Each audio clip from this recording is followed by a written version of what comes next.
Early voters started heading to polling stations, with the turnout reaching a record high of almost 20% for day one. Among those casting their ballots were the candidates themselves, the DP's Lee Jae-myung in Seoul and the PPP's Kim Moon-soo in Incheon. Early voting closes tomorrow at 6 p.m. The Bank of Korea cuts its key rate to 2.5% over concerns about slowing growth. The country's growth forecast for this year has been cut by almost half to 0.8%. A U.S. trade court blocks President Trump's sweeping tariffs on U.S. trading partners, saying he overstepped his authority. The Trump administration lodged an appeal. It's May 29th, 8 p.m. in Seoul. This is Newscenter. Thank you for joining us. I'm Yoon Jung-min. The two-day early voting started today ahead of the June 3rd presidential election next week. Nearly 8.7 million voters cast their ballots on this first day, with the turnout reaching a record high for day one. And our An Song-jin spoke with those who cast their ballots for their hopes and wishes. The line stretches out far beyond the front of the polling station. With early voting starting on Thursday, those who came to cast their ballot ahead of the presidential election next Tuesday have poured in. Election officials had to control the line of people, and in the afternoon, there was a waiting time of around 30 to 40 minutes. I had come here during lunchtime, but the line was so long, so I came again now. It's obvious for me to come and exercise my rights. A good thing about early voting is we get to come in at a convenient time for us, especially for this time because the previous president was impeached. I cast a ballot in hopes of a president with a vision for the country. This polling station in Yeoksamdong, Gangnam-gu district, an area bustling with offices and business people, has been seeing an influx of voters starting from early in the morning till the end of the first day. The voter turnout rate for the first day was at 19.58%, 2.01 percentage points higher than the previous election, and a record high figure for the first day of early voting since 2014, when early voting took place in nationwide elections. A total of 8,691,711 voters cast their ballots across the country. Early voting takes place for 2 days, Thursday and Friday, from 6 a.m. till 6 p.m. Voters must be over 18 and bring a government-issued ID. An Song-jin, Arirang News. Liberal Party contender Lee Jae-myung once again addressed his supporters in the capital, Seoul, today. With the start of early voting, he focused on encouraging the public to vote. Our correspondent Shin Ha-young reports. Marking the first day of early voting in the snap presidential election, Democratic Party candidate Lee Jae-myung kicked off his campaign on Thursday morning after casting his ballot in Sinchon, Seoul, an area known for its many universities. After voting alongside young people, he encouraged the public to vote, emphasizing that it was the strongest way for them to exercise their sovereignty. We can overcome the insurrection if people come out to vote. I chose to vote alongside young people because I hope this election marks the start of a new era for South Korea, led by its youth. The DP also focused its efforts on encouraging people to vote.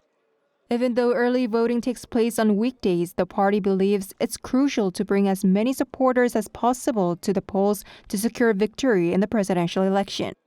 They urged voters to take part and clearly show who truly holds power in the country. Lee later addressed supporters again in the capital, including in Seoul district, one of Seoul's busiest transit hubs. During his campaign in Seoul's Seoul district, Lee Jae-myung outlined plans to develop the area into a hub for K-culture and make the Gangnam region a more competitive and innovative center of the city's economy. Ahead of Thursday's rallies, Lee joined a meeting on supporting startups where he discussed expanding the research and development budget and easing regulations. We're now in a time when the private sector is more advanced than the public sector, so we need to shift the direction of the administration. That includes creating a chief policy coordinator for AI at the presidential office and boosting the National Artificial Intelligence Committee. Lee will continue his campaign in Gangwon-do province on Friday, where rival Kim Moon-soo of the People Power Party is also scheduled to hold rallies. Shin Ha-young, Arirang News. Conservative Party contender Kim Moon-soo toured the Gyeonggi-do area as he also called for strong voter participation for democracy. Our correspondent Kim Do-yeon reports. With the election campaign coming to the final stages as early voting started on Thursday, the People Power Party's presidential candidate Kim Moon-soo focused on making a comeback. His rallies for the day were called the beginning of a great comeback, and he said he's done it before some 30 years ago when he first ran for a seat in the parliament. I was third until the last 3 days before the election, but won it to become a lawmaker. Who picks parliamentary members? Citizens do. Who picks the president? Citizens do. We call this democracy, right? The idea of a comeback comes as the election comes from PPP's former president having been impeached and it needing a strong change in narrative. It showed at the rallies. Kim made his way to rallies here in the central part of the capital region in Gyeonggi-do province after kicking off his day in the western port city of Incheon. The route is symbolic, echoing the Incheon landing operation during the Korean War, a turning point that shifted the tide of the war. He also urged people to vote during early voting for his own ballot. He chose to do it at his rival Lee Jae-myung's congressional district. While the party said the message was clear, Kim said he didn't try to force the idea. Well, it's not just about Lee Jae-myung, but my daughter lives in Busan, right across the street here. We just stopped by on our way to other rallies. Lee Jae-myung could be one of the reasons. Kim also told voters that the early voting process will be managed fairly, though some question the process as the transportation and opening of the ballot is more complicated than regular voting. He said not voting is a bigger problem. Kim Do-yeon, Arirang News. Reform Party candidate Lee Jun-seok also cast his ballot at an early voting station in Hwasong City, Gyeonggi-do province, which he added was the closest to where he lives. On his campaign agenda for this Thursday are talks with tech workers, college students, and a visit to a popular street food alley in central Seoul. Also, pundits believe a merger between Lee Jun-seok and Kim Moon-soo is now essentially out of the equation, as early voting has kicked off. Day one of early voting wrapped up some 2 hours ago, hopefully serving as a barometer indicating how engaged the public is. For more on the early voting process and what to watch for, we're joined by our Moon Hye-ryun in the studio. Hye-ryun, what stands out to you this time when Korea is holding a snap election? So, Chungmin, what stands out this year particularly is how authorities are working more thoroughly than in past elections to ensure a secure and transparent voting process. So during the 2-day early voting period, security will be intensified, with more than 6,000 police officers deployed to early voting stations in Seoul alone. Acting President Lee Joo-ho has personally visited early voting stations, urging officials to ensure a fair process. It's an important election, and it must be fair without the slightest gap. So I ask for your best efforts. For the first time ever, the NEC is publishing real-time data on the number of voters every hour, and this change is intended to dispel suspicions that early voting numbers could be inflated to manipulate results. The NEC also announced that all election staff, including ballot counters and polling station managers, will be confirmed as South Korean nationals. This comes following controversy that a Chinese national was working as a ballot counter back in the 2020 parliamentary elections. Although current election law does not require election staff to be South Korean citizens, the NEC has taken this extra step to further safeguard public trust. Also, for the first time, the NEC will operate a team of 30 members to observe the entire election process, from candidate registration to ballot storage. Additionally, 24-hour surveillance camera feeds from ballot storage facilities will be available to the public. This was first introduced during the general election last year, and citizens can visit their local NEC offices to view the live footage. Furthermore, in response to past controversies over the use of QR codes on ballot papers, this year's early voting ballots will feature one-dimensional barcodes to boost transparency and address suspicions of tampering. All right, and tell us how early voting started here in Korea and what this means for voters. So early voting was first introduced in 2012 and piloted in 2013 as a way to make elections more accessible, especially for people who can't vote on the main election day due to work, travel, or other commitments. In past elections, early voting was usually held on Fridays and Saturdays, allowing people with weekday jobs to vote on the weekend. But this year, both early voting days, May 29th and 30th, fall on weekdays only. That's because this is a snap election triggered by the impeachment of a president. Under Korean law, the vote must take place within 60 days, so the schedule was compressed to meet the legal deadline. Despite the change, accessibility remains a key focus. There are more than 3,000 early voting stations across the country, including polling stations inside hospitals and even at Incheon International Airport to make sure that people on the move, including patients and travelers, can still vote. With early voting, no prior registration is needed. Anyone can walk into an early voting station and cast their ballot. Early voting can be done anywhere in the country, so I was able to stop by and vote on my way to work without the hassle of going to a different location. And looking ahead, so what does the rest of the election timeline look like from now? So early voting will continue into tomorrow with polling stations around the country open from 6 a.m. to 6 p.m. After early voting closes on Friday evening, there will be a brief quiet period where campaigns will continue their final pushes before the official election day, which is next Tuesday, June 3rd. It's a national holiday and polling stations will be open from 6 a.m. to 8 p.m.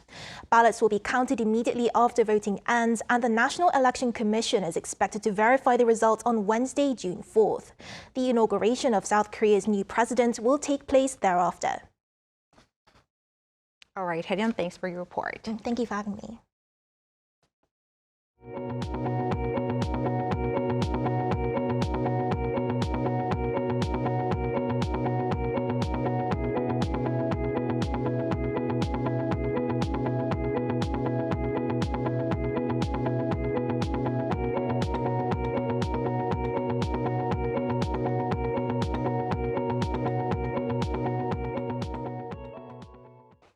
Korea's central bank has slashed its benchmark rate by 25 basis points to 2.5% over concerns about slowing economy. The country's growth forecast for this year was cut by almost half to less than 1%. Lee Soo-jin has the details. South Korea's central bank has lowered its interest rate by 25 basis points as widely expected, bringing it down to 2.5%. The Bank of Korea on Thursday announced a rate cut following the fourth Monetary Policy Committee meeting of the year, citing concerns about sluggish economic growth. With inflation continuing to ease and growth expected to slow significantly, the Bank of Korea said it judged an additional rate cut appropriate to help ease downward pressure on the economy. The decision was unanimous among Monetary Policy Board members. The decision comes after the central bank left rates unchanged in January and April and lowered them in February. The decision to slash rates was mainly driven by concerns over weak growth, with domestic demand weighed down by sluggish consumption and a downturn in construction investment. South Korea's economy contracted in the first quarter, shrinking by 0.2% on quarter, a sharp downturn from the central bank's February forecast of 0.2% growth. Domestic demand has remained weak nowadays. And also, overall consumer sentiment remains subdued nowadays. But although experts have shown signs of improvement nowadays, it's clear that without a rebound in domestic demand, economic recovery will be difficult in the short term. The BOK also slashes GDP growth forecast for this year to 0.8% from 1.5% in its latest economic outlook report, which is released 4 times a year in February, May, August, and November. This mirrors a downgrade by the state-run Korea Development Institute and major global investment banks, all also projecting just 0.8% growth as of late April. The central bank's projection for 2026 was also lowered to 1.6%, but the outlook for this year's consumer price inflation was maintained at 1.9%. The Monetary Policy Committee also had room to cut rates as the Korean won has strengthened to the 1,300 range against the greenback after nearing the 1,500 mark and forcing the committee to hold rates steady last month. But the move widens the rate gap with the U.S. to 2 percentage points, raising concerns over capital outflow and whether more cuts could fuel home prices and household debt without lifting growth. And that's why the Bank of Korea is emphasizing that while it's open to further rate cuts to support growth, it will closely monitor both global and domestic conditions before deciding on the timing of its next move. 이수진, Arirang News. South Korea's household real consumption in the first quarter of 2025 dropped for the first time in 7 quarters. According to Statistics Korea on Thursday, household consumption rose by 1.4% in the first quarter of 2025. However, inflation-adjusted spending fell by 0.7%, marking the largest real decline since the fourth quarter of 2020 during the COVID pandemic. Pundits say uncertainties like last December's martial law declaration and U.S. tariff policies might have weakened consumer confidence in spending, despite a rise in household income. The Trump administration's reciprocal tariffs on America's trade partners have hit a legal hurdle at home, with a U.S. court ruling that the president has stepped beyond his authority. The Trump team lodged an appeal. Shin Se-byuk has more. The U.S. Court of International Trade struck down core parts of Trump's Liberation Day tariffs, saying they overstepped presidential authority under existing law. At the center of the ruling is the 1977 International Emergency Economic Powers Act, or IEEPA.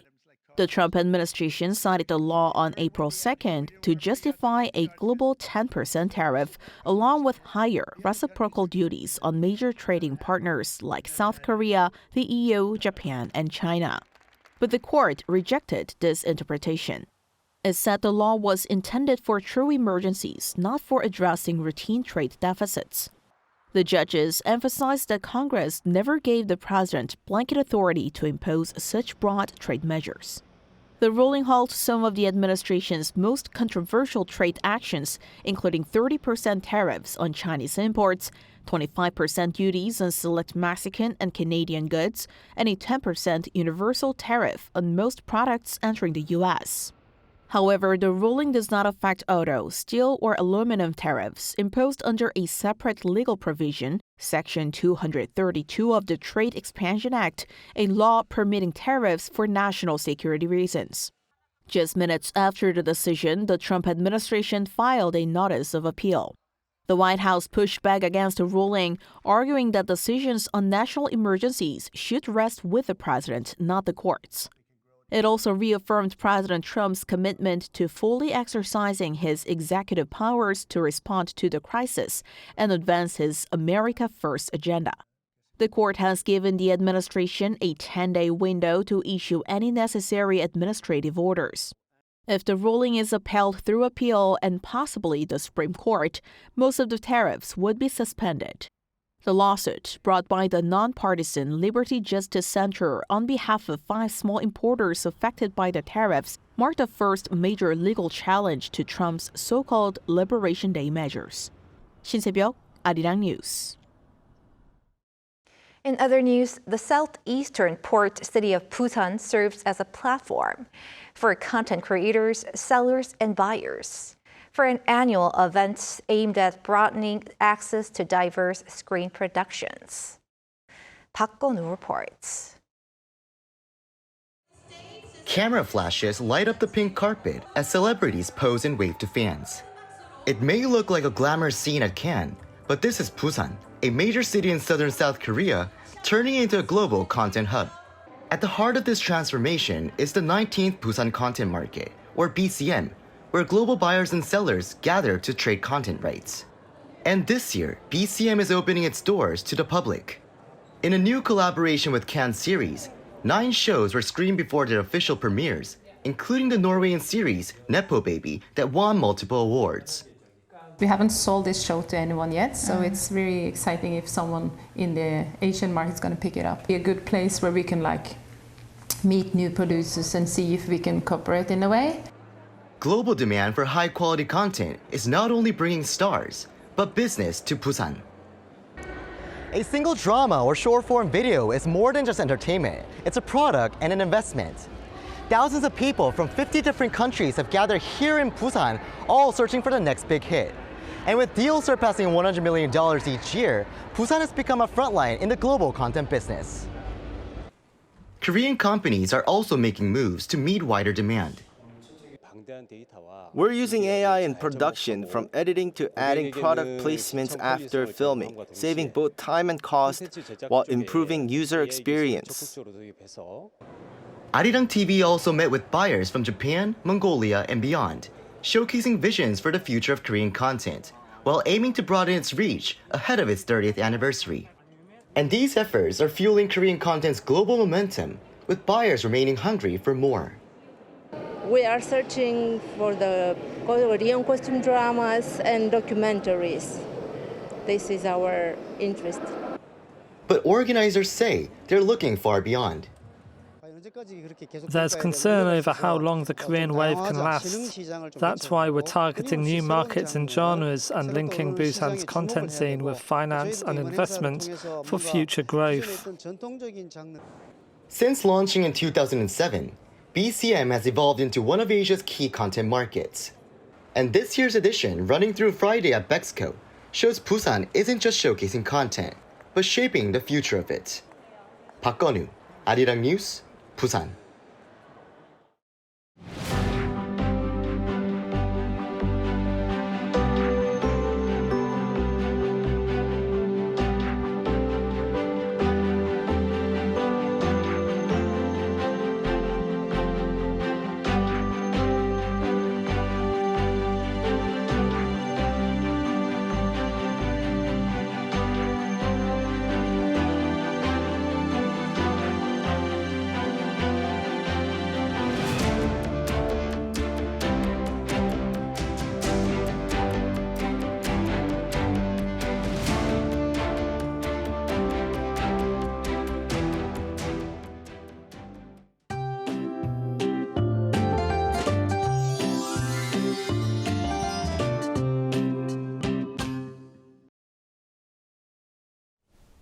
Today, the first day of early voting, saw some short but heavy showers across the country. Some areas had strong showers accompanied by gusty winds, thunderstorms, and hail. There will be more showers tomorrow as well, but apart from the showers, the skies will be mostly clear nationwide. In addition, temperatures will also rise significantly during the day tomorrow. Seoul will rise as high as 28 degrees Celsius. The ultraviolet index will also soar from high to very high all over the country in the afternoon. The ozone concentration will be high with strong UV rays. Tomorrow morning, Seoul and Gwangju will start off at 15 degrees, Sinchon and Gyeongju at 12 degrees. Daily highs will move up to 27 degrees in Daejeon, Gwangju, and Daegu, 23 degrees in Gyeongju, Busan, and Jeju. During this weekend, skies will be clear with hot conditions. That's all for Korea. Here are the weather conditions around the world.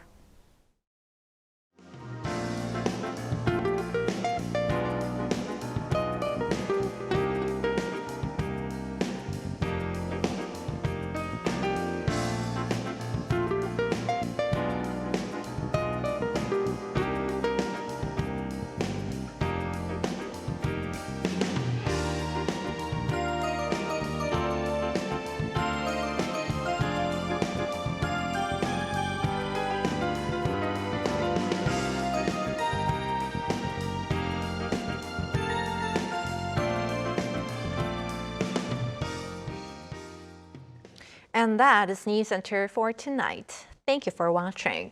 A panel session up next.